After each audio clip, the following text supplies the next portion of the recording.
The chain of evidence that triggered U.S. war preparations against Venezuela was not based on rumor or isolated incidents.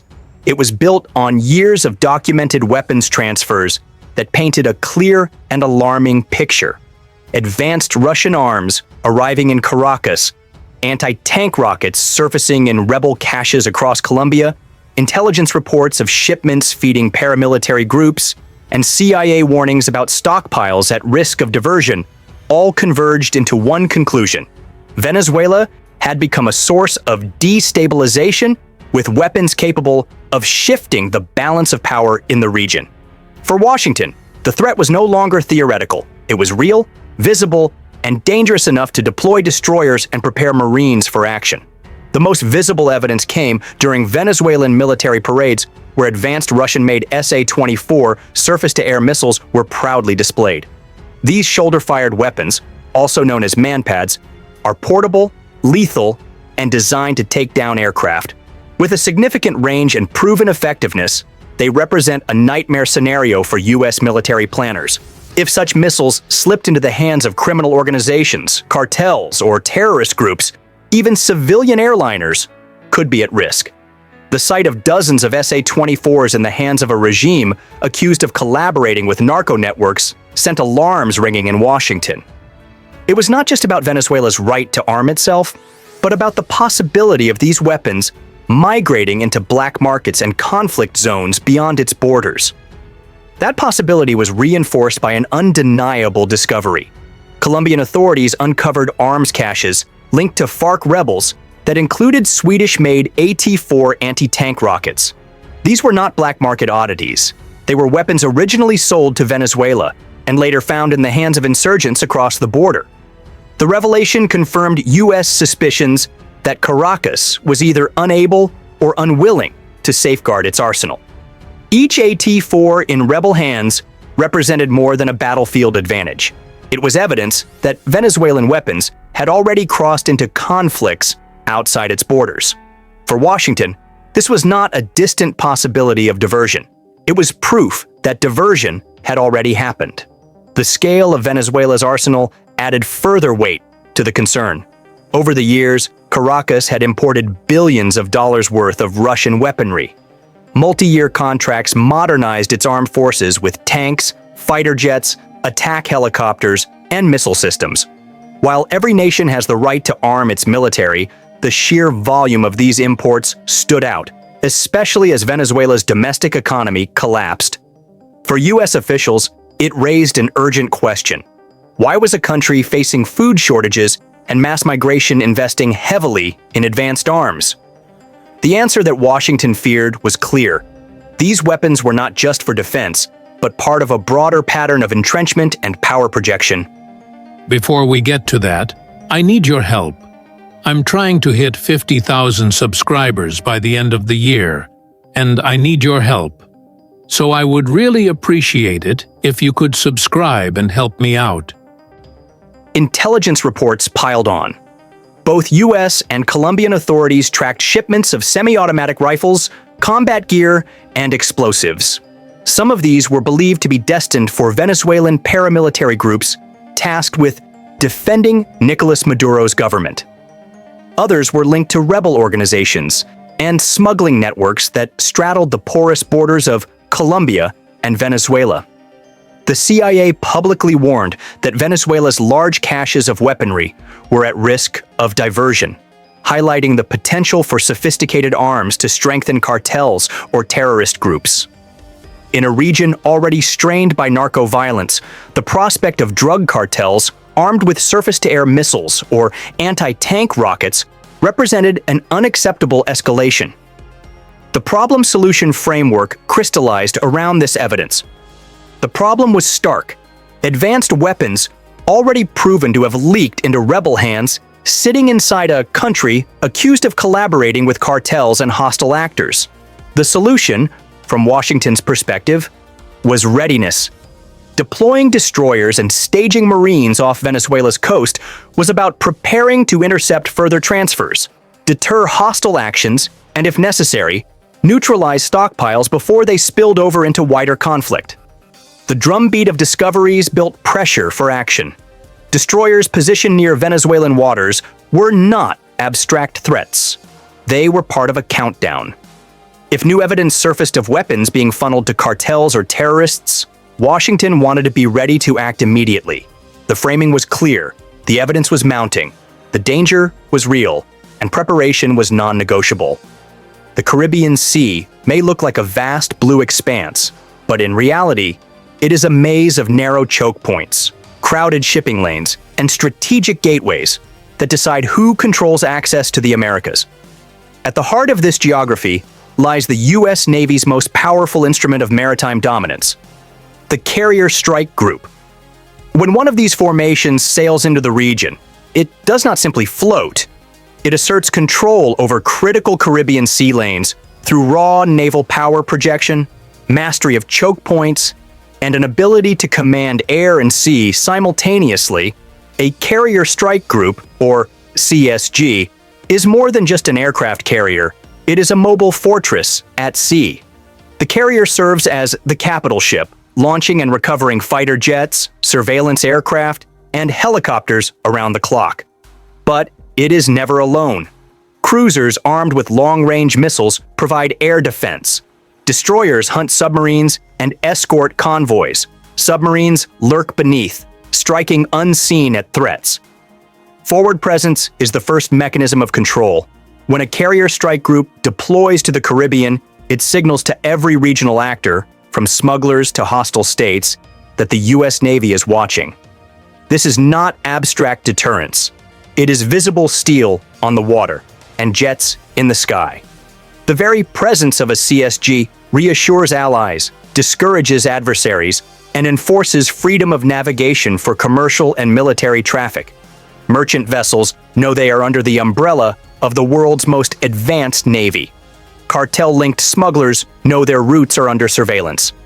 Sea control depends on geography, and in the Caribbean, geography is destiny.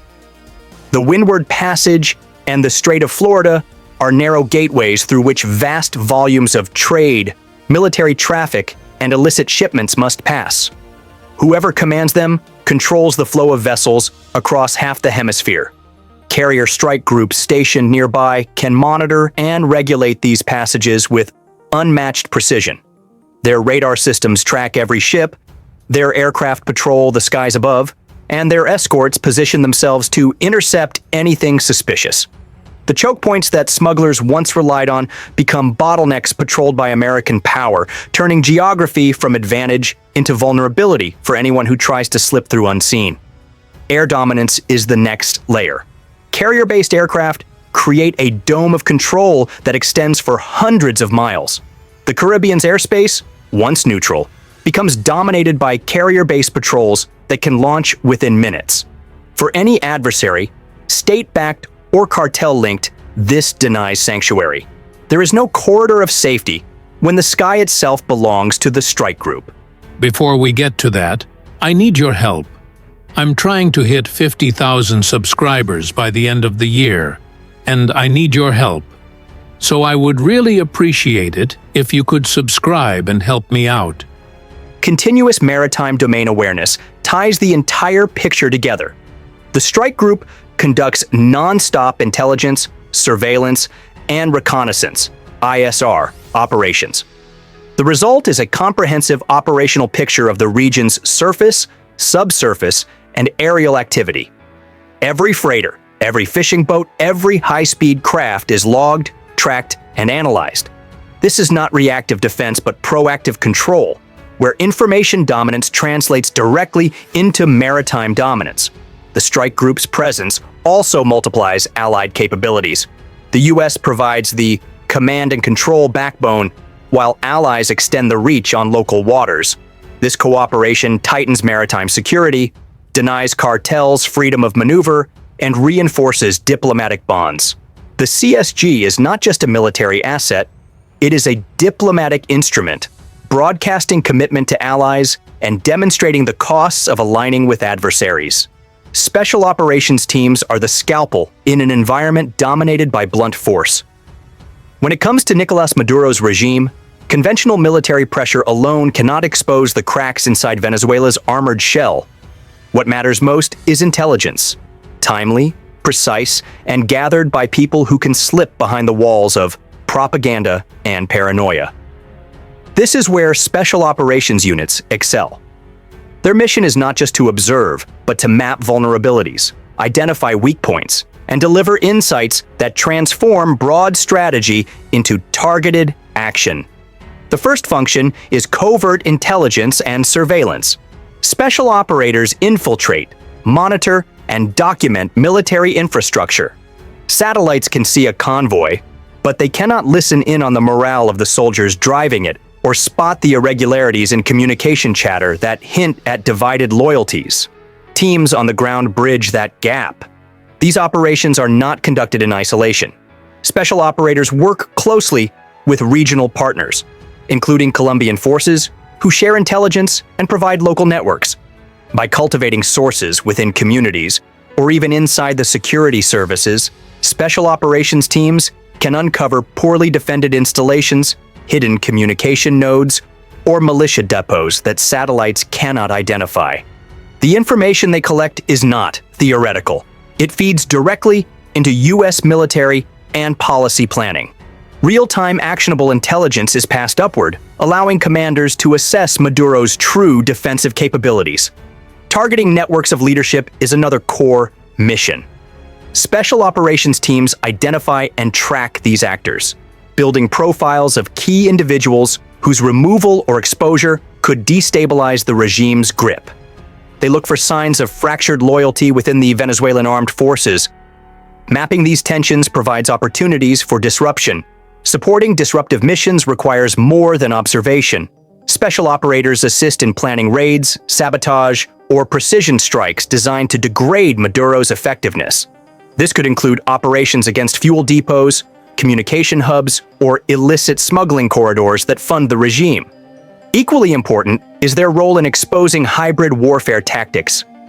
Maduro's regime does not rely solely on uniformed soldiers. He employs militias, colectivos, and criminal proxies to enforce loyalty and intimidate dissent. Special operations teams reveal the scale and methods of these hybrid tactics. The intelligence allows U.S. planners to prepare for scenarios that go beyond conventional battlefield logic. Special operations teams exist to prevent that outcome by ensuring every action is grounded in verified, on-the-ground truth. Their work reduces uncertainty, the most dangerous element in any campaign against a regime fortified by paranoia and propaganda.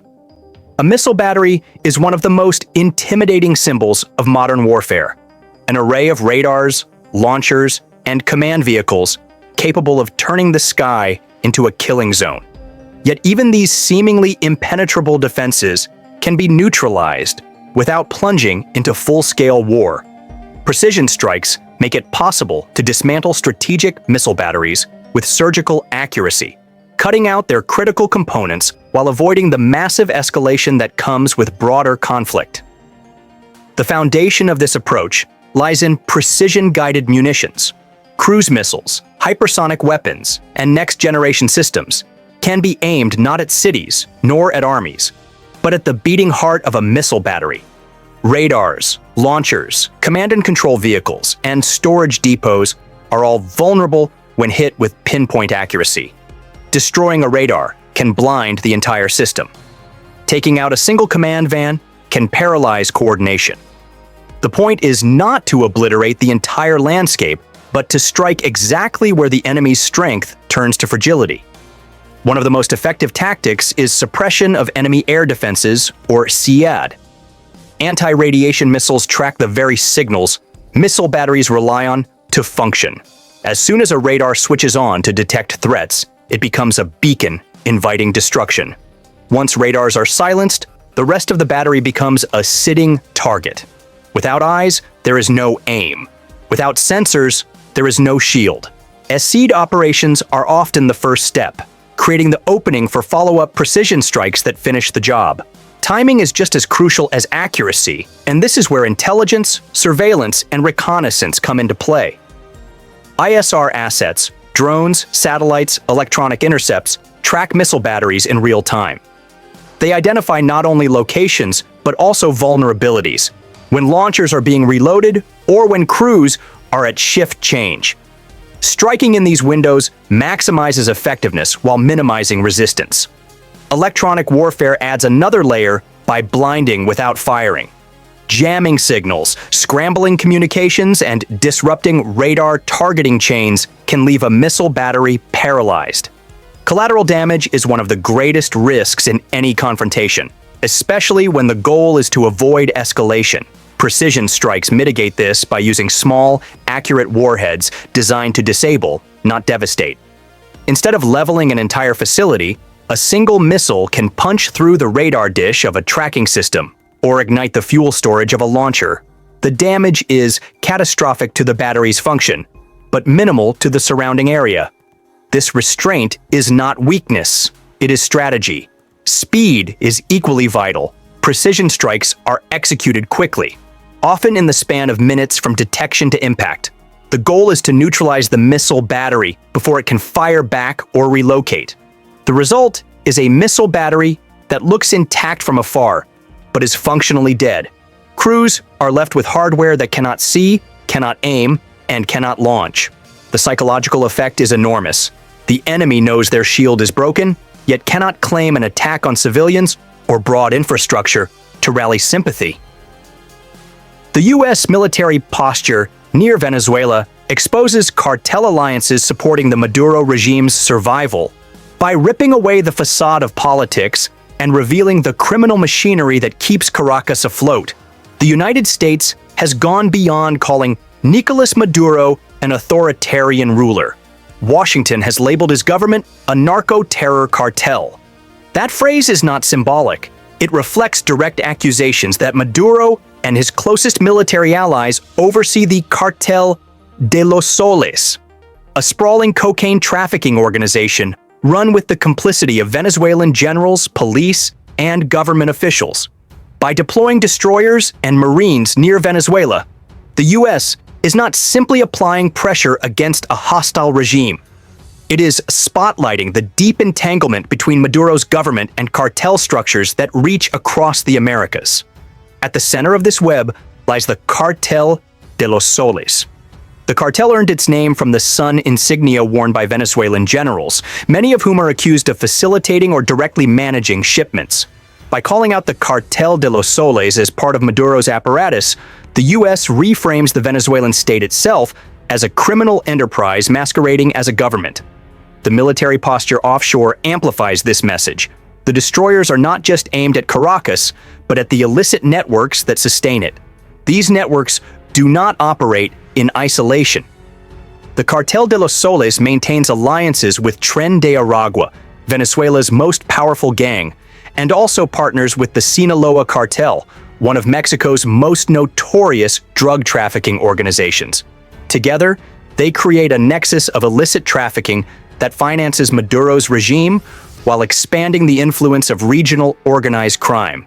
The deployment of U.S. naval power is carefully framed as a campaign against narco-terrorist groups. By focusing on cartels rather than Venezuela's population, the U.S. sends a dual signal. To ordinary Venezuelans, it says Washington's fight is against corruption and drug trafficking, not national sovereignty. To Maduro and his allies, it says their criminal income streams are now under direct threat.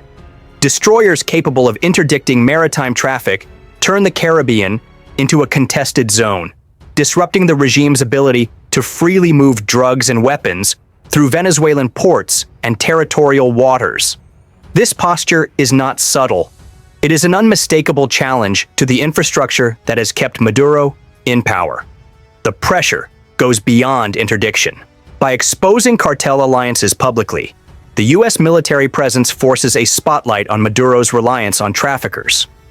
For years, the regime has used drug money to pay loyalists, buy influence, and fund repression. But when U.S. destroyers appear off the coast, the international narrative shifts from a political dispute to a criminal indictment. Maduro is no longer just a dictator accused of authoritarianism. He is portrayed as the head of a cartel state, surviving not through ideology, but through cocaine. The logistical disruption is equally severe. With U.S. surveillance planes, destroyers, and marines nearby, That access is crippled. Routes must be altered, forcing traffickers to take longer, riskier detours. The strategic vulnerability this creates is profound. A regime propped up by criminal revenues cannot withstand sustained disruption of those revenues. As cartels retreat under military and financial pressure, Maduro's ability to hold loyalty through patronage weakens. When the United States weighs military operations related to Venezuela, Colombia, and other regional allies become both the frontline partners and the complicating factors. Colombia is Venezuela's immediate neighbor, host to millions of Venezuelan migrants, and a state already battling transnational criminal groups that often intersect with networks tied to Nicolas Maduro's regime. Any U.S. action inevitably drags Bogotá into the equation. But Colombia's president, Gustavo Petro, has made his opposition to direct U.S. military intervention clear, warning that strikes or an invasion could trigger catastrophic instability, unleash another wave of mass migration, and destabilize Colombia's own fragile security landscape. That contradiction, Colombia, as both indispensable ally and outspoken critic of military escalation, captures the complexity of regional roles in potential U.S. operations. For Washington, Colombia remains the most important ally in South America when it comes to counter-narcotics, intelligence, and regional security. The country's proximity to Venezuela makes it the ideal staging ground for surveillance operations, monitoring smuggling corridors, and coordinating anti-cartel campaigns that overlap with Maduro's networks. The U.S. and Colombia already maintain a deep security partnership built on decades of cooperation against drug trafficking, guerrilla movements, and organized crime. Intelligence sharing between the two governments allows Washington to track cross-border movements of weapons and narcotics. Yet this cooperation operates within strict political boundaries. Petro has no interest in seeing Colombian territory become the launchpad for U.S. strikes that could turn his country into a secondary battlefield. This tension forces Washington to calibrate carefully. Other regional allies occupy similar roles. The U.S. leverages relationships across the Caribbean and Latin America to monitor maritime trafficking and disrupt cartel supply chains that benefit from Venezuelan protection. Smaller states contribute through intelligence sharing agreements, port inspections, and naval patrols that complement U.S. deployments. These contributions may not carry the weight of Colombian cooperation, but collectively, they form a security net designed to choke off the illicit networks that fund and shield Maduro's government. The U.S. must reassure allies who fear the humanitarian and economic costs of escalation while keeping pressure on Maduro. Migration is a central concern. Colombia already hosts over 2 million Venezuelan migrants, and a military confrontation could push hundreds of thousands more across the border in a matter of weeks. This looming threat is one of Petro's strongest arguments against intervention. The U.S. must walk a fine line, demonstrating resolve without appearing to impose its will on unwilling partners. The complexity of regional roles is captured in a simple truth. Every ally supports the weakening of Maduro's networks, but few are willing to endorse outright military escalation. For Colombia, this means remaining America's most critical partner in intelligence and border security while loudly opposing any strike plans that could plunge the region into chaos. This patchwork reflects the reality of geopolitics in Latin America. Alliances are conditional, cooperation is cautious, and open military involvement is tempered by deep political skepticism. The U.S. cannot ignore Bogotá's warnings about destabilization and migration, just as it cannot ignore the intelligence Colombia provides. The U.S. military preparation near Venezuela demonstrates U.S. global dominance while highlighting Venezuela's isolation in several ways. And every movement of ships, every surge of Marines, every reconnaissance flight makes this reality unmistakable. What unfolds in the Caribbean is more than a military exercise. It is a blunt statement of power, reach, and political reality. On one side, Washington projects force with speed and scale, proving it can shape events far beyond its borders. On the other, Caracas is left exposed with dwindling allies, eroded legitimacy, and dependence on illicit networks. Together, these elements form a narrative of dominance versus isolation, clarity versus weakness, presence versus marginalization. The first and most obvious signal is power projection. The arrival of advanced naval assets transforms the Caribbean into a stage where the United States dictates tempo and presence. The Caribbean, long considered America's strategic maritime backyard, becomes the visible proof that Washington does not need permission, does not need consensus, and does not face meaningful resistance when it decides to position forces. For Venezuela, the image is brutal, a fleet on its doorstep, unchallenged, underscoring that the United States can control critical sea lanes and air corridors whenever it chooses. Washington frames these moves not as aggression, but as enforcement of international norms. The stated mission, combating narcotics trafficking and narco-terrorism, aligns with global narratives of law, order, and collective security. In contrast, Venezuela appears not as a legitimate state actor, but as an outlier, accused of enabling cartels, harboring illicit networks, and undermining international law. The more Washington invokes the language of norms, the more isolated Caracas appears, cast not as a victim of intervention, but as a violator under scrutiny. Diplomatic isolation compounds this effect. When American destroyers appear off Venezuela's coast, no Russian fleet sails in their defense. No Iranian squadron patrols the Caribbean. Isolation is not theoretical. It is demonstrated in real time, as Maduro faces U.S. forces with no meaningful counterweight at his side. That isolation is deepened by the exposure of Venezuela's vulnerabilities. The U.S. military presence makes clear that Maduro's power rests less on legitimate institutions and more on illicit networks, drug cartels, black market intermediaries, foreign proxies. His survival is recast as dependence on crime. Every U.S. destroyer in the Caribbean becomes a spotlight exposing those vulnerabilities to the world. Regional divisions further emphasize Maduro's shrinking circle of partners. The hemisphere is divided, but the weight of legitimacy falls overwhelmingly on the U.S. side. Maduro's support base looks increasingly like a list of outliers, not a coalition of credible states. The combination of these factors creates a picture of dominance versus isolation that is as much psychological as it is material.